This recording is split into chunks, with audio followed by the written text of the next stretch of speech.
사무엘하 9장 1절부터 13절까지의 말씀입니다. 사무엘하 9장 1절부터 13절 주신 말씀을 한 절씩 교독하겠습니다. 하나님의 말씀입니다. 다윗이 이르되 사울의 집에 아직도 남은 사람이 있느냐? 내가 요나단으로 말미암아 그 사람에게 은총을 베풀리라 하니라. 사울의 집에는 종 한 사람이 있으니 그의 집 이름은 시바라. 그를 다윗의 앞으로 부르매 왕이 그에게 말하되 내가 시바냐 하니 이르되 당신의 종이니이다 하니라. 왕이 이르되 사울의 집에 아직도 남은 사람이 없느냐? 내가 그 사람에게 하나님의 은총을 베풀고자 하노라 하니 시바가 왕께 아뢰되 요나단의 아들 하나가 있는데 다리 저는 자니이다 하니라. 왕이 그에게 말하되 그가 어디 있느냐? 시바가 왕께 아뢰되 로드발 암미엘의 아들 마길의 집에 있나이다 하니라. 다윗 왕이 사람을 보내어 로드발 암미엘의 아들 마길의 집에서 그를 데려오니 사울의 손자 요나단의 아들 무비보셋이 다윗에게 나와 그 앞에 엎드려 절하매 다윗이 이르되 무비보셋이여 하니 그가 이르기를 보소서 당신의 종이니이다. 다윗이 그에게 이르되 무서워하지 말라. 내가 반드시 내 아버지 요나단으로 말미암아 내게 은총을 베풀리라. 내가 내 할아버지 사울의 모든 밭을 다 내게 도로 주겠고 또 너는 항상 내 상에서 떡을 먹을지니라 하니 그가 절하여 이르되 이 종이 무엇이기에 왕께서 죽은 개 같은 나를 돌아보시나이까 하니라. 왕이 사울의 시종 시바를 불러 그에게 이르되 사울과 그 온 집에 속한 것은 내가 다 내 주인의 아들에게 주었노니 너와 내 아들들과 내 종은 그를 위하여 땅을 갈고 거두어 내 주인의 아들에게 양식을 대주어 먹게 하라. 그러나 내 주인의 아들 무비보셋은 항상 내 상에서 떡을 먹으리라 하니라. 시바는 아들이 15명이요 종이 20명이라. 시바가 왕께 아뢰되 내 주 왕께서 모든 일을 종에게 명하신 대로 종이 준행하겠나이다 하니라. 무비보셋은 왕자 중 하나처럼 왕의 상에서 먹으니라. 무비보셋에게 어린 아들 하나가 있으니 이름은 미가더라.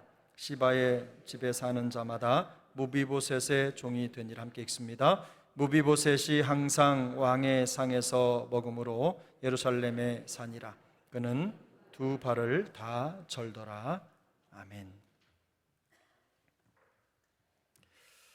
오늘은 함께 읽은 사무엘하 9장 본문을 가지고 자격 없이 받은 은혜라는 제목으로 함께 말씀의 은혜를 나누겠습니다. 여러분은 신앙생활을 하시면서 가장 많이 듣고 사용하는 용어가 있으십니까? 어떤 용어를 가장 많이 사용하십니까? 제가 정확하게 조사해 본 것은 아니지만 은혜라는 말이 아닐까 생각을 합니다. 아마도 은혜라는 말이 없이 기도 또는 예배 또 교회에서 모이는 모임이 없을 것이라 할 정도로 신앙생활을 하면서 은혜라는 말을 정말 많이 듣고 많이 사용합니다. 은혜는 어느 순간 우리의 일상 용어가 되었습니다. 그런데 그렇게 많이 사용하는 것에 비해서 은혜라는 말이 어떤 의미인지 깊이 있게 생각하거나 묵상한 적은 그리 많지 않은 것 같습니다. 저희 지난 사역의 여정을 생각해 봐도 성도님들 중에 은혜가 정확하게 어떤 의미인지를 묻는 분이 거의 없었습니다. 이미 잘 알고 있기 때문에 그럴 수도 있고 또 그 의미를 말하기가 또 너무 막연해서 그럴 수도 있으리라 생각을 합니다. 그러나 우리가 그렇게도 많이 사용하는 은혜라는 말에는 실로 중요한 의미가 담겨 있습니다. 사전에서 은혜라는 말을 찾아보면 어떤 사람에게 베푸는 도움이나 고마운 일 또는 혜택이라고 그 뜻을 정의했습니다. 물론 맞는 말입니다. 우리는 다른 사람에게 도움을 받거나 어떤 혜택을 입으면 은혜를 입었다라고 말합니다. 우리가 살아가면서 다른 사람을 통해서나 환경을 통해서 경험하는 모든 호의 그리고 혜택이 사실은 은혜라는 말로 표현될 수 있습니다. 하지만 우리가 신앙생활을 하면서 사용하는 은혜라는 말은 국어사전이 도움이나 혜택으로 표현하는 그 은혜와는 본질적으로 다릅니다. 세상 사람들이 말하는 은혜와 성경이 말씀하는 은혜는 그 출발점부터 다릅니다. 성경에서 은혜라는 말을 사용할 때는 모두 하나님과 연관되어 사용됩니다. 첫 번째, 은혜는 하나님께서 죄 많은 인간에게 베풀어 주시는 호의나 사랑을 표현할 때 사용합니다. 은혜는 하나님께서 사람들에게 복을 주시기 위해서 몸을 이렇게 기울이셔서 그 사람에게 가까이 다가가는 모습을 표현하는 용어입니다. 하나님이 가까이 가시는 거예요. 때로는 손을 펼쳐서 하나님이 돕고자 하시는 그 영혼을, 또 하나님의 호의가 필요한 사람을 도와주거나 그를 품에 안아주시는 것을 의미하는 말이 바로 은혜라는 말입니다. 그 은혜의 시작점이 하나님이라는 뜻입니다.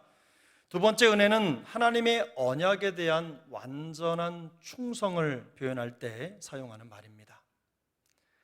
하나님이 인간과 언약을 맺으시고 그 언약을 지키기 위해서 스스로 그 언약에 자신의 몸을 던지는 충성스러움을 나타내는 말이 바로 은혜입니다.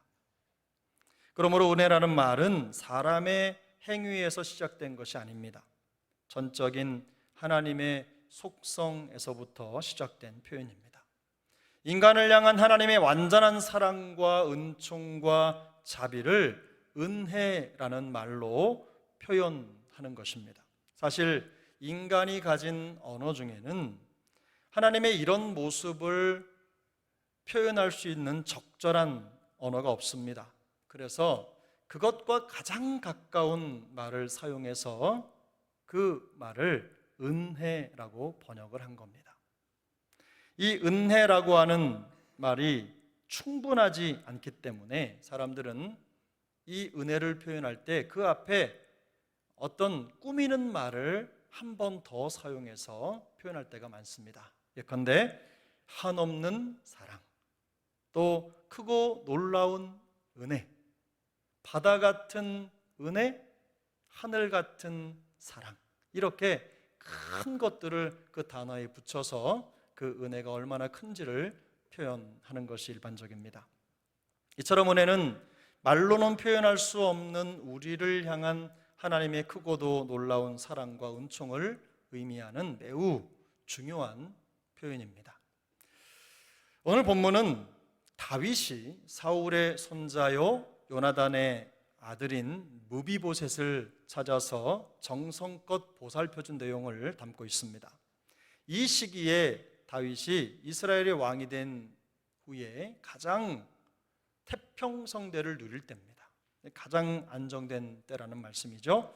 다윗은 하나님의 약속하신 땅에서 모든 적들을 몰아내고 온 이스라엘과 이방 나라들을 호령하는 당당하고도 막강한 군주가 되었습니다.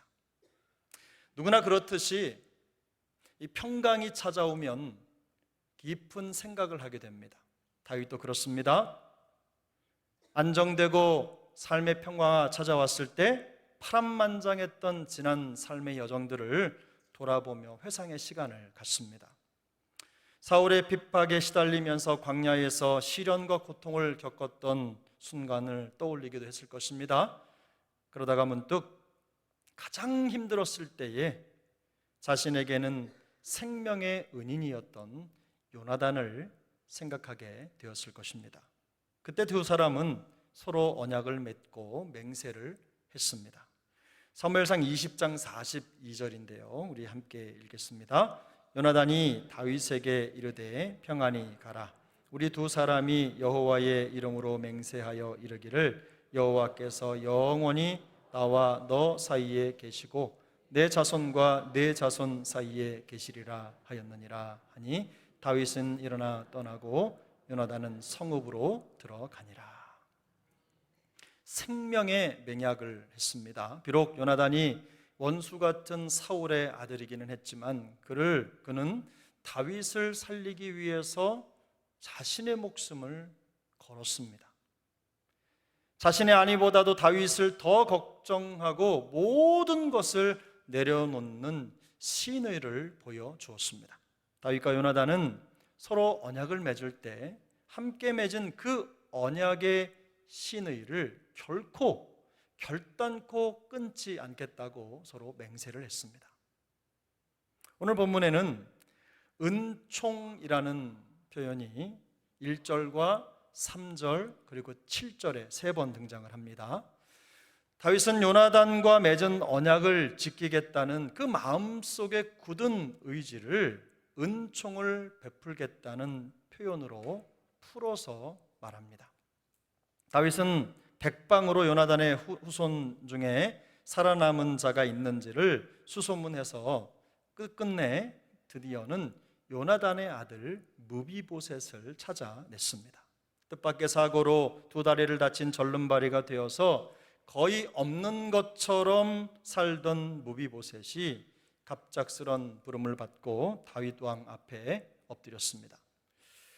폐위된 왕족이 새로운 왕 앞에 부름을 받는다는 것은요, 사실 그렇게 좋은 일은 아닙니다.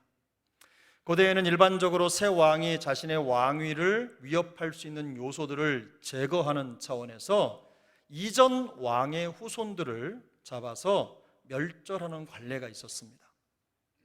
무비보셋도 이전 왕의 자손이기 때문에, 손자죠, 사울 왕의 손자이기 때문에 예외 없이 아마도 그런 생각을 했을 것입니다.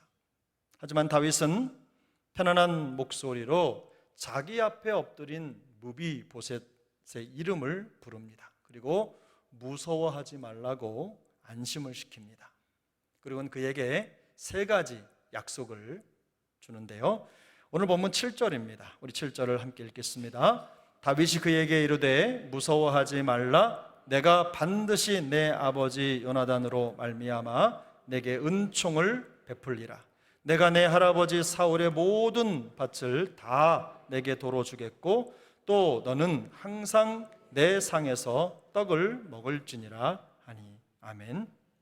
다윗은 요나단의 아들 무비보셋에게 첫 번째, 아버지 요나단으로 말미암아 은총을 베풀 것이며, 두 번째, 할아버지 사울의 모든 유업을 회복시켜 줄 것이라고 말합니다. 그리고 세 번째로 다른 왕자들처럼 항상 다윗의 상에서 먹을 것이라고 약속합니다.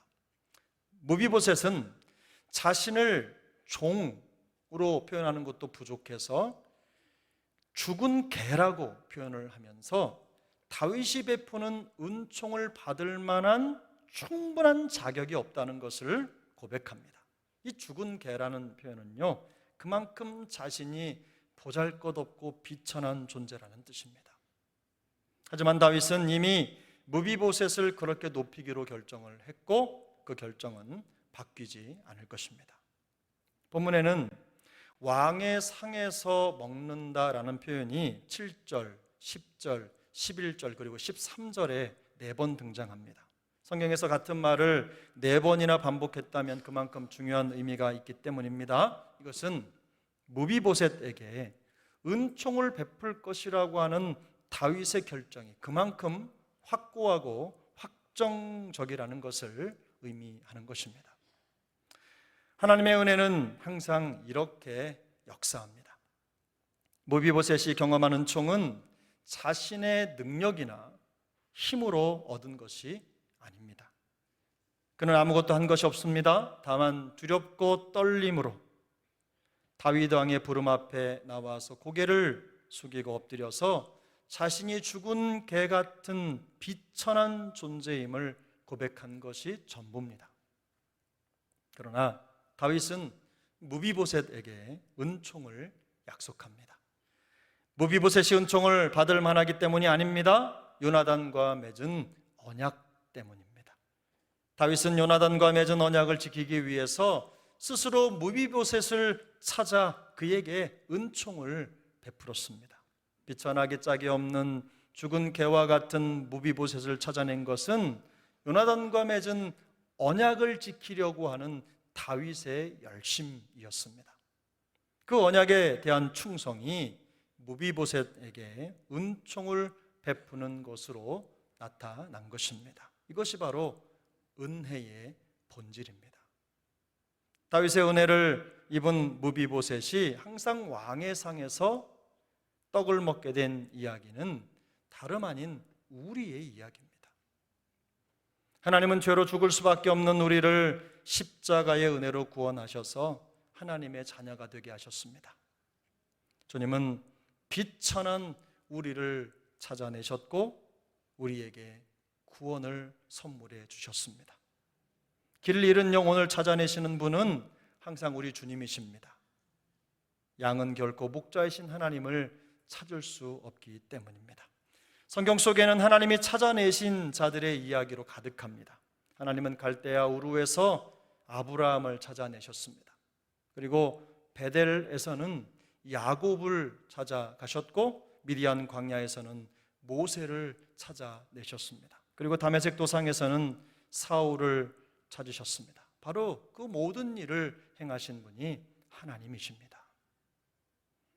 그들이 하나님을 찾은 것이 아닙니다. 하나님이 그들을 찾아가셔서 그들에게 구원을 주시고 사명을 주셨습니다. 하나님이 먼저 우리를 사랑하셨기 때문에 이 모든 것이 가능해진 것입니다. 그들이 내세울 만한 무언가를 갖고 있기 때문에 하나님의 눈에 띈 것이 아닙니다. 아브라함은 우상을 만들어 파는 집안에서 태어나서 우상 숭배자의 아들로 자랐습니다. 야곱은 형을 속이고 달아나던 사기꾼이었습니다. 모세는 살인을 저지르고 도망친 살인자였습니다. 도망자였어요. 그리고 바울은 믿는 자를 박해하고 죽였던 핍박자였습니다. 그들은 모두 한결같이 하나님이 찾으실 만한 어떤 이유도 없는 사람들이었습니다. 그러나 하나님은 죄인들을 사랑하시고 구원하실 것이라는 그 언약에 대한 열심과 충성으로 그들을 찾아내셨습니다. 죄인들을 구원하시려는 하나님의 그 열심 때문에 하나님의 그 놀라운 은혜가 비참할 정도로 망가지고 무가치한 사람들에게 나타난 것입니다.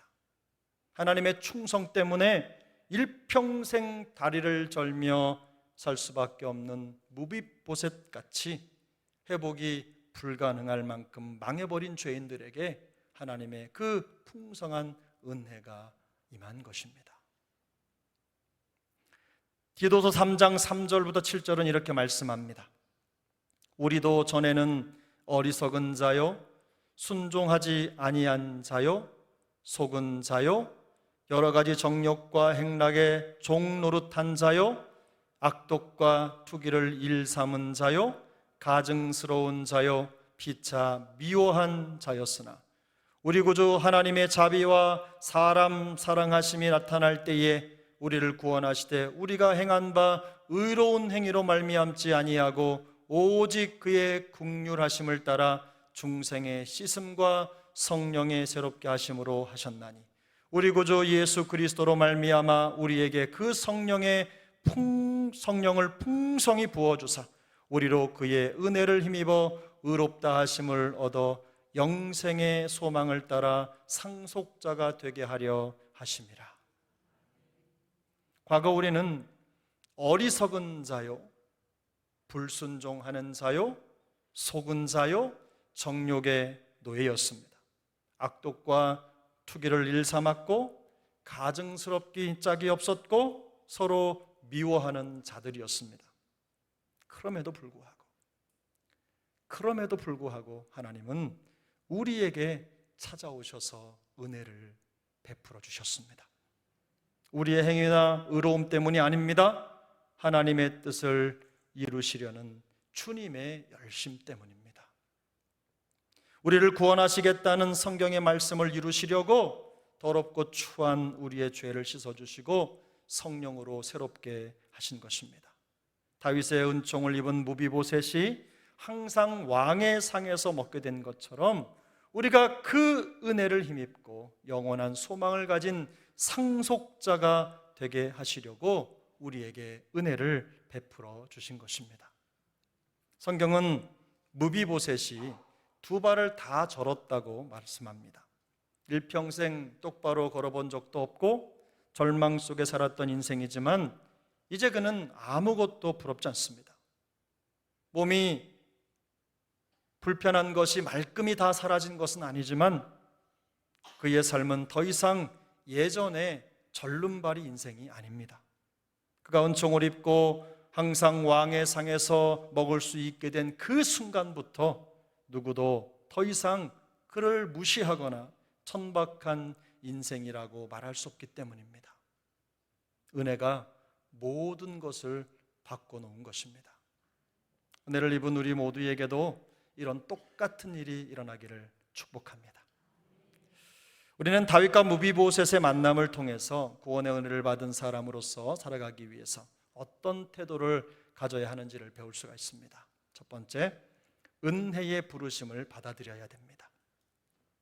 하나님은 지금도 은혜가 필요한 사람을 찾으십니다. 스가랴 8장 15절은 말씀합니다. 이제 내가 다시 예루살렘과 유다 족속에게 은혜를 베풀기로 뜻하였나니 너희는 두려워하지 말지니라. 다윗이 은총을 베풀 자를 찾았던 것처럼 하나님은 지금도 하나님의 은혜가 필요한 사람을 간절하게 찾으십니다.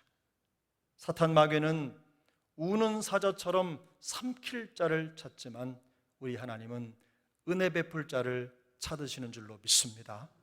그러므로 하나님의 그 은혜의 대상이 바로 우리 자신이라는 것을 깨달으셔야 됩니다. 옆에 있는 이웃집 집사님이 아닙니다. 옆에 앉아있는 권사님이 아니라 바로 내가 그 은혜의 수혜자라는 것을 기억하셔야 돼요. 그래서 주님께서 우리 중에 은혜 베풀 자가 있느냐라고 물으실 때 주여 종이 여기 있나이다. 저를 불쌍히 여겨 주옵소서. 이렇게 고백하셔야 돼요. 여러분 저를 따라 하겠습니다. 주여 종이 여기 있나이다. 저를 불쌍히 여겨 주옵소서. 우리가 그렇게 기도할 때 우리 하나님께서 우리에게 합당한 은혜를 베풀어 주실 줄로 믿습니다. 두 번째, 겸손히 엎드려야 합니다. 무비보셋은 다윗 앞에 납작 엎드렸습니다. 그리고 자신을 종이라고 소개하는 것도 부족해서 죽은 개와 같이 비천한 존재라고 고백합니다. 은혜를 베푸는 자 앞에서 철저하게 자신의 무력함과 무가치함을 고백하고 있는 것입니다. 만일 하나님의 은혜를 사모하면서도 주님 앞에서 완전히 자신을 낮추지 못하고 겸손을 배우지 못했다면 진정 하나님을 만났다고 말할 수가 없습니다. 자신을 낮추는 겸손을 모르는 사람에게는 은혜가 오지 않기 때문입니다. 잠언 3장 34절은 말씀합니다. 진실로 그는 거만한 자를 비웃으시며 겸손한 자에게 은혜를 베푸시나니. 야고보서 4장 6절은 말씀합니다. 그러나 더욱 큰 은혜를 주시나니 그러므로 일러스되 하나님이 교만한 자를 물리치시고 겸손한 자에게 은혜를 주신다 하였느니라. 아멘. 우리 모두에게 이런 겸손의 은혜가 임하기를 축복합니다.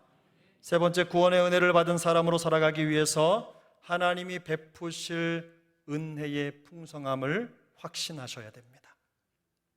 다윗은 무비보셋의 유업을 모두 회복시켜 주었고 그를 왕자들과 함께 항상 왕의 상에서 먹도록 했습니다. 과거 우리의 처지를 생각하면 왕의 식탁은 상상도 할 수 없는 처지입니다.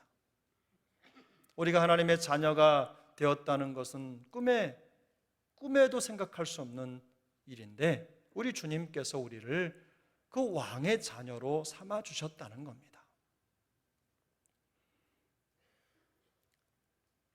왕의 자녀가 되기 전까지는 도무지 상상할 수 없는 우리의 인생이고 처절하게 무너진 인생입니다. 그러나 성경은 우리가 예수 그리스도를 통해 받은 구원이 우리를 어떻게 풍성하게 하는지를 말씀합니다. 에베소서 2장 4절부터 7절 말씀인데요, 우리 천천히 함께 읽겠습니다. 긍휼이 풍성하신 하나님이 우리를 사랑하신 그 큰 사랑을 인하여 허물로 죽은 우리를 그리스도와 함께 살리시고 너희는 은혜로 구원을 받은 것이라. 또 함께 일으키사 그리스도와 예수 안에서 함께 하늘에 앉히시니 이는 그리스도 예수 안에서 우리에게 자비하심으로써 그 은혜의 지극히 풍성함을 오는 여러 세대에 나타내려 하심이라. 아멘. 이처럼 성경은 하나님의 은혜로 구원받은 삶은 궁핍함이 없다고 말씀을 합니다. 오히려 우리를 구원하신 목적이 그 은혜의 지극히 풍성함을 오는 여러 세대에 나타내려 하심이라고 말씀하고 있습니다. 주님 앞에 겸손히 엎드려 기도하는 사람, 예수 그리스도 안에서 살려고 몸부림치는 사람에게는 이 은혜의 풍성함이 끊임없이 공급될 것입니다. 이 모든 것이 이루어질 것을 확신할 수 있는 이유는 우리 하나님께서 은혜를 베풀어 주실 것을 약속하셨기 때문입니다. 오늘 본문 4절, 5절을 보면 다윗의 은총을 받은 무비보셋이 살았던 그 땅의 이름을 로드발이라고 소개합니다. 근데 이 로드발이라고 하는 말은 불모지, 또 있는 그대로를 번역하면 풀밭이 없다 이런 뜻입니다. 목초지가 없다. 그래서 이 말은 다르게 번역을 하면 절망 혹은 좌절이라는 의미로도 사용이 됩니다. 은혜 받기 전 무비보셋의 인생이 바로 이 로드발이었습니다. 그야말로 풀한 폭이 없는 광야처럼 절망과 좌절 그 자체였습니다. 하지만 다윗의 부름을 받고 은총을 입은 무비보셋의 삶은 완전히 달라졌습니다. 그에게 그럴 만한 자격이 있어서 은총을 입은 것이 아닙니다. 언약을 지키려는 다윗의 충성이 그에게 은혜로 나타난 것입니다. 예수님은 말씀대로 이 땅에 오셨고 말씀대로 사셨습니다. 그리고 하나님의 말씀에 대한 예수님의 그 충성이 우리를 살리는 구원이 되었습니다. 우리에게 구원을 주시려고 자기 아들을 내어주신 하나님의 그 열심과 십자가의 길을 기꺼이 걸어가신 예수님의 충성이 우리에게 영원한 생명을 주시는 구원의 은혜로 나타난 것입니다. 구원받은 우리가 결코 궁핍하거나 절망 속에 살 수 없는 이유는 우리를 구원하신 하나님이 우리에게 은혜를 베푸시기를 원하시기 때문입니다. 우리의 상태가 어떠하든 상관이 없습니다. 우리의 자격이 중요한 것이 아닙니다. 우리가 어디를 가든 어떤 모습으로 있든지 하나님의 은혜는 우리를 찾아낼 것입니다. 찾아내셔서 우리로 하여금 구원받은 자에게 허락된 지극히 풍성한 은혜를 베풀어 주실 것입니다. 민수기 6장 24절부터 26절까지를 우리 한 목소리로 읽겠습니다. 여호와는 내게 복을 주시고 너를 지키시기를 원하며 여호와는 그의 얼굴을 내게 비추사 은혜 베푸시기를 원하며 여호와는 그 얼굴을 내게로 향하여 드사 평강 주시기를 원하노라 할지니라 하라. 아멘. 하나님은 항상 우리에게 풍성한 은혜를 베풀어 주시기를 원하십니다. 이처럼 우리 모두가 하나님의 은총을 입은 자로서 날마다 승리할 수 있기를 예수님의 이름으로 축복합니다. 기도하겠습니다.